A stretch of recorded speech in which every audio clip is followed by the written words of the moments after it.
Welcome students. This is the next lecture of e-commerce. Now in this lecture we are starting a new topic, business model, and this will continue for next 4 lectures. So what exactly a business model is? It is a way in which a business organization ensures that it generates income. That includes the choice of offering, strategies, infrastructure, the policies, the processes of the organizations. So this is a way how the organization is going to generate its revenues, what are the policies, what are the strategies, infrastructure क्या होगा, process कैसे होगा, उस सब का एक how you that entire process is called the business model. Now हर organisation किसी न किसी एक बिजनेस टेक्निक पे काम करता है. ये तो बहुत सारे टेक्निक्स हैं. The techniques could be the merchants, click and mortar, bill to order, the service provider, subscription based access, prepaid access, the broker, sales representative, advertiser, target advertising, virtual mall, virtual community और infomediary. बहुत सारे आपके पास business techniques हैं जो हमारे organisations follow करते हैं. अब सबसे पहले हम बात कर रहे हैं मर्चेंट की. Who is a merchant? Merchant कौन होता है? Merchant is the dealer of goods and services, जो आपको क्या करेगा, प्रोवाइड करवाता है product information on a website and he also gives how to order that particular product और सर्विस. वो एक मीडियम आपको प्रोवाइड कराता है कि आपको कैसे ऑर्डर ऑनलाइन अपना प्लेस करना है. इसमें क्या होगा, there is a set of products available on the websites. Customers select the product, place an order. Prices could be fixed or negotiable based on जो भी उसकी ऑफरिंग है या डिस्काउंट है या कूपन है, जो भी मर्चेंट की पॉलिसी है. Like sometimes there are offers, like if you are using SBI card, there will be 10% off. Yeah, it could be like if the order is above 500, the delivery will be free. So it depends entirely on the merchant how he has placed that particular product. The customer can either, now once you have placed the order, so now customer के पास दो option है. या तो वो personally collect कर ले from the merchant, or the other option is merchant will deliver it to your doorstep. merchant क्या होगा आपका? See, here it is. Customer merchant ने अपना जितने भी प्रोडक्ट्स और सर्विसेज हैं वो अपनी वेबसाइट्स पे डिस्प्ले किया. Then customer will select the product, will place an order. After placing the order he will look for price, और इट कुड बी फिक्स्ड और negotiable. Based on that customer, after placing the order क्या होगा, customer या तो product खुद collect कर लेगा या गेट इट डिलीवर्ड. नाउ इसका एडवांटेज क्या है मर्चेंट का? Merchant can directly reach to end users and sell them without engaging the retailers. मतलब इसमें रिटेलर्स, होलसेलर को हम रिमूव कर सकते हैं. जो लेवल है हमारी डिस्ट्रीब्यूशन का उसको हम रेड्यूस कर सकते हैं. डायरेक्ट जो सेलर है, मर्चेंट है, और जो कस्टमर है, वो दोनों डायरेक्टली कांटेक्ट कर सकते हैं. उसमें हमें रिटेलर की जरूरत नहीं है. या मान लो जैसे कि हम मैगी ले लो. मैगी अगर आती है तो वो ऐसा तो नहीं है कि जो मैगी प्रोड्यूस कर रहा है उसके यहाँ से हम कलेक्ट कर रहे हैं या वो हमें डिलीवर कर रहा है. There is some medium. अगर हम ऑनलाइन कर रहे हैं, ऑर्डर दे रहे हैं, तो बिग बास्केट है के थ्रू आता है या अमेजोन पेंट्री के थ्रू आता है. तो these types of mediators are available. But या कोई भी आपको किराना की स्टोर होगी, वहां पर जाके आप ले सकते हो. ऐसा नहीं है कि आप डायरेक्टली जो मैगी का मैन्युफैक्चरर है उसके पास जाके आप बोलो कि मुझे मैगी दे दो, या वो डायरेक्टली डील कर रहा है कस्टमर को.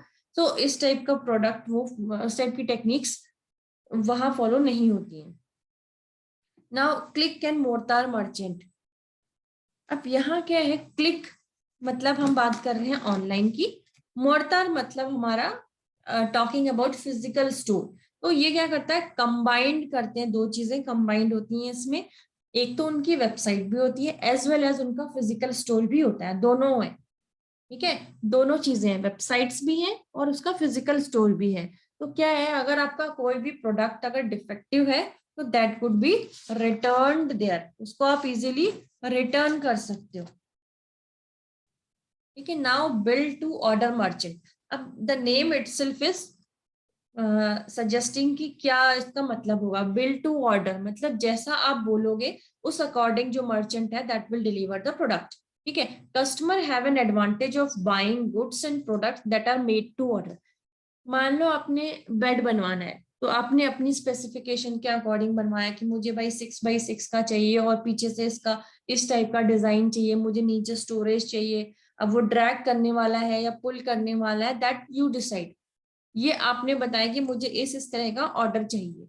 ये आप कोई सूट सिलाने जाते हैं, राइट, तो आप बताते हैं कि मुझे इस तरह का नेक डिजाइन चाहिए, इस तरह का मुझे इसमें लेगिंग्स टाइप का स्टाइल बनवाना है या लोअर बनवाना है, या जेंट्स जाते हैं अपने कोट के लिए तो वो ये बताते हैं कि हमें टू टू पीस में बनवाना है या 3 पीस में बनवाना है, उसमें हाफ कोट डलवाना है कि नहीं डलवाना है, ब्रूच वाला बटन लगवाना है कि नहीं लगवाना है। ठीक है, तो ये कस्टमर की स्पेसिफिकेशन के अकॉर्डिंग जो है मर्चेंट उसको डिजाइन करता है।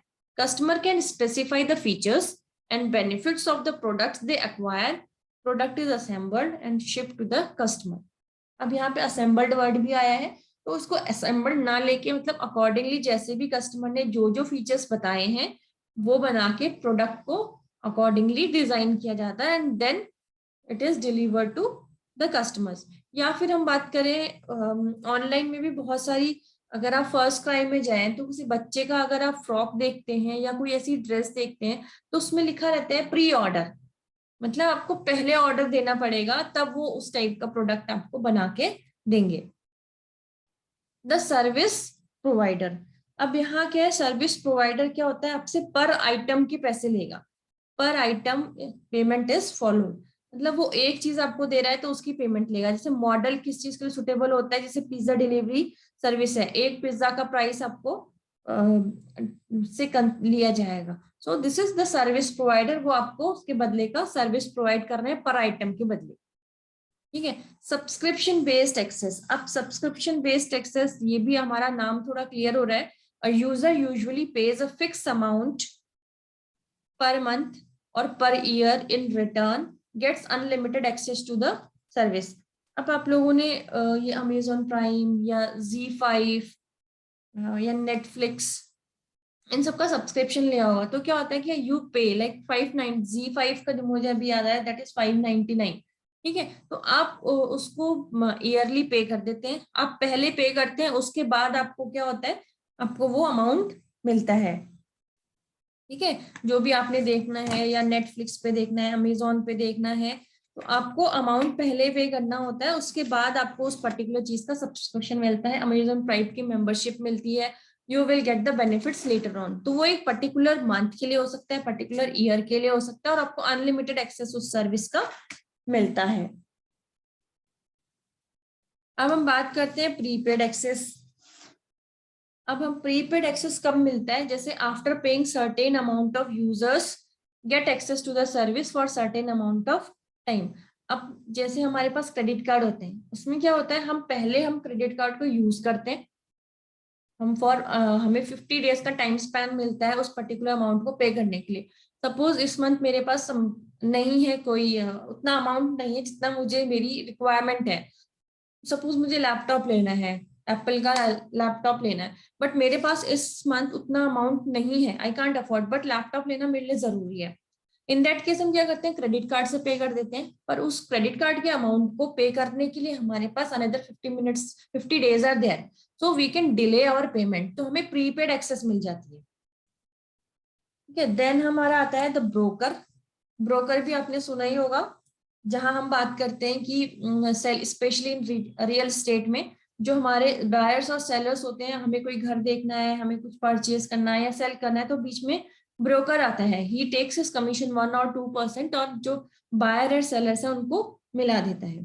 So creates market by bringing buyers and sellers together and helping them in transaction. ये मैंने बोल दिया आपको, जो भी बायर है और सेलर है उन दोनों को मिला लेता है। And charge for every transaction, ऐसा नहीं है कि आपने एक बार घर ले लिया तो वो दोबारा आप घर लोगे तो वो चार्ज नहीं करेगा, हर ट्रांजेक्शन पे वो चार्ज करेगा। Next is sales representatives. Sales representatives ये क्या होता है? They works on the basis of commission that for selling each item they take from the producer. एक प्रोड्यूसर ने बोला कि अगर आप इतनी आइटम बेचोगे तो आपको इतना कमीशन मिलेगा पर आइटम पे, ठीक है। नोन एज एफिलिएट प्रोग्राम और रेफरल फीस ऑन वेब। अब वेब में आपने देखा होगा, whenever you visit a particular website, there are number of ads there. It could be horizontal or something, some pop out will be there, or ये horizontally होगा different colors में, different brand का या different product का, ठीक है। whenever you click that particular ad you will be directed to the ad. तो that is called affiliate program, कि आपकी एक वेबसाइट में दूसरे प्रोडक्ट के बारे में उनका एड है, उनकी पार्टनरशिप हो रखी है, you just click the ad तो वो उनका पर्टिकुलर वेबसाइट में पहुंच जाएगा. In this, someone creates a website on specific topic and add links to the product on a retailer site which are related to the topic. मैंने आपको बता दिया, डायरेक्ट होके वो वहां चला जाएगा. It describes the popularity and usage of www. Now, a site which gives free access to some products and shows ad on every page. Click ad directed to another page. Advertiser has to pay the site operator for advertising the product. अब पिछले case में क्या था? Sales representatives थे, ठीक है. यहाँ हम क्या बात कर रहे हैं? हम वेब की बात कर रहे हैं. एक साइट में कुछ प्रोडक्ट्स के लिए हमें फ्री एक्सेस मिलता है और एड्स दिखाई जाते हैं उस पर्टिकुलर प्रोडक्ट के बारे में हर पेज. एड ड्रिवन साइट्स होती हैं वो, ठीक है. जैसे ही क्लिक करोगे एड पे, you will reach to another ad page, दूसरे ad page पे पहुंच जाओगे. तो जो भी जिस भी कंपनी ने एड प्लेस किया होगा उसको, उस साइट ऑपरेटर को he has to pay, कि जो भी एड डाला है उसमें जितने क्लिक्स हो रहे हैं या जितने कस्टमर्स टर्न अप हो गए उनके, उन्होंने परचेज किया वो product, accordingly they have to pay. Now target advertising. Ads on site will get high exposure. Ad targeted to the site visitors. Site operator earn money by placing ads. ये उसी type का ही है जैसे advertiser, वहां advertiser की बात हो रही है. इसको नाम दे दिया गया है कि इस पर्टिकुलर जो चीज है जो पहले हो रहा था पिछले वाले में, उस पूरी प्रोसेस का नाम होता है टारगेट एडवर्टाइजिंग. जो भी उन्होंने किया कि एक साइट में एड पेस्ट किया है, उस पे जैसे ही क्लिक करोगे नेक्स्ट वाले पेज पे जाओगे, तो इस सारी चीजों को बोलते हैं टारगेट एडवर्टाइजिंग. इस पूरी जो कॉन्सेप्ट है, जो ये एडवर्टाइजर वाला जो था हमारा, उसको कॉन्सेप्ट को क्या बोलते हैं? Target advertising. कि हम जानबूझ के वहां पे हम एक एड प्लेस कर रहे हैं ताकि कस्टमर्स को क्लिक करे और हम नेक्स्ट पेज पे डायरेक्ट हो जाए, ठीक है. फॉर एग्जांपल फुटबॉल गेम्स चल रहे हैं, उसमें बिलबोर्ड्स दिखाया जाता है to give a look about the real playing field. ये दिस इज एन एग्जांपल, ठीक है. फ्री वेब स्पेस प्रोवाइडर कुछ ऐसे होते हैं जो आपको स्पेस प्रोवाइड कराते हैं अपनी जो पूरा उसमें है, उसमें आपको ब्लॉक्स हॉरिजॉन्टली, वर्टिकली, या एकदम ऊपर, एकदम नीचे, या पॉपअप विंडो के थ्रू दिखाते हैं. सो this is all the target advertising. देखिए यहाँ पे आपको ये क्लियरली दिख रहा है, दिस इज हमारा फेसबुक का पेज है. यहाँ पे ये एड्स लगे हुए हैं. यहाँ पे if you click this more ads you will redirected to this page, ठीक है. ये एड्स है, ये ऐड है, ये ऐड है. इसी तरह से आपको यहाँ मिल जाएगा ऐड, या कई बार नीचे मिलेगा, या कई बार आप यहाँ कुछ क्लिक करोगे तो वो पॉपअप के फॉर्म में आपको दिखाई देगा. Now virtual mall. Site that host many retailer, service provider, agents or business. Operator usually charge a fee for managing and maintaining retailer shop and for including them in its size wide inventory. अब आपको mall तो आपको सबको clear होगा, ठीक है. Mall में क्या होता है? ऐसा तो नहीं होता कि एक पर्टिकुलर ब्रांड के प्रोडक्ट होते हैं, बहुत सारे ब्रांड के हमारे प्रोडक्ट उसमें एक साथ रखे होते हैं, सेम चीज बट वर्चुअली, ठीक है. वर्चुअल मॉल उसको बोलते हैं, ठीक है. जो चीज हमारी फिजिकली हो रही है मॉल में कि हमने बहुत सारे सर्विस प्रोवाइडर, बहुत सारे एजेंट्स के हमने, और बहुत सारी वैरायटी होती है. ऐसा नहीं है कि हमने क्लोथ्स रखे, कहीं पे स्पोर्ट्स वियर रखा है, कहीं पे ग्रोसरीज रखी है. तो हमारा पूरा एक मॉल होता है जो पूरा एक साथ हमारा सारे आइटम्स एक साथ रखे होते हैं, और जो भी ऑपरेटर होता है उस वर्चुअल मॉल का, he will charge fee. Next is virtual community. ये आपने फेसबुक में देखा होगा, बहुत सारे ग्रुप्स बने रहते हैं, ठीक है. What ever is of your interest, you will join that particular group. Site which has gathered a group of users who have all common interest, they share knowledge and work together. आप Facebook में बहुत सारे groups से जुड़े होंगे. Suppose if you someone of you are preparing for CAT examination और MAT examination, GRE, so you must have, और कोई IAS की प्रिपरेशन कर रहा है या कोई SSC की प्रिपरेशन कर रहा है, तो आप लोग उसी अकॉर्डिंग अपने एक ग्रुप ज्वाइन किया होगा, so that you get all the information कि कब फॉर्म्स आ रहे हैं, कब उसका एग्जामिनेशन है, क्या पैटर्न है, what are the ways to prepare for it. So this is called virtual community. और ये होता है कि आपका जिनका भी कॉमन इंटरेस्ट है, they will join the group, they will share knowledge and they will work together. Now हम बात कर रहे हैं इंफोमीडियरी की. इंफोमीडियरी होता है, नाम से पता चल रहा है, इन्फो प्लस डायरी, ठीक है, इंफॉर्मेशन की डायरी, दैट इज कॉल्ड इंफोमीडियरी. ठीक है. यहाँ क्या करते हैं, जो भी ऑर्गेनाइजेशन है, they will collect the information, analyze and sales information on customers and their buying behavior to other producers who wants to know about the customers. अब इंफोमीडियरी क्या है, ये क्या करते हैं, कस्टमर्स से के बारे में कि कस्टमर का क्या एज ग्रुप है, क्या जेंडर है, क्या उनकी प्रोडक्ट प्रेफरेंस है, किस किस टाइम पर वो कितने इंटरवल के बाद वो पर्टिकुलर प्रोडक्ट परचेज कर रहे हैं. So all these information they will collect and they will give it to the producer who wants to know और they want to design the product. कोई भी डिजाइन प्रोडक्ट उन्होंने बनाना है and they wants to know कि अच्छा products consumer की requirement ये है, so we will design it accordingly. So this is another business technique. So this is all about the business techniques. In this lecture, we will continue this and we will discuss about the various models of electronic commerce. Thank you.